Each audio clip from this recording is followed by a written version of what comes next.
Alors que le couple princier se propose de mettre en avant le travail humanitaire et les Jeux Invictus, un biographe renommé de la monarchie britannique, Tom Quinn, exprime dans The Mirror des préoccupations quant à la perception publique de Meghan Markle.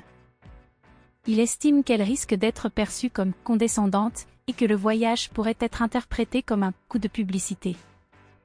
Selon Quinn, spécialiste de la royauté britannique, la duchesse évolue sur une ligne étroite et pourrait faire l'objet de critiques si cette visite venait à être perçue comme un voyage d'ego. Tom Quinn explique que, comme beaucoup de personnes très riches, elle ne perçoit aucune condescendance dans l'idée qu'une princesse rende visite aux démunis.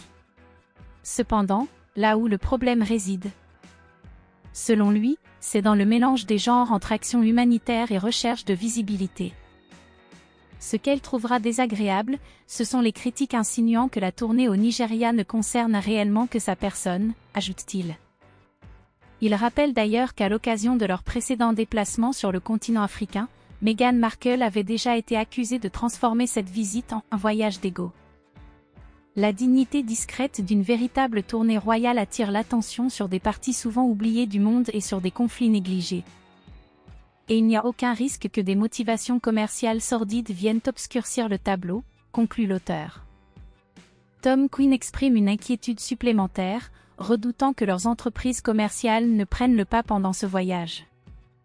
Avec Meghan et Harry, il semble que leurs diverses entreprises, incluant la production de confitures et de gelées, susciteront autant d'intérêt que leurs efforts philanthropiques, affirme-t-il.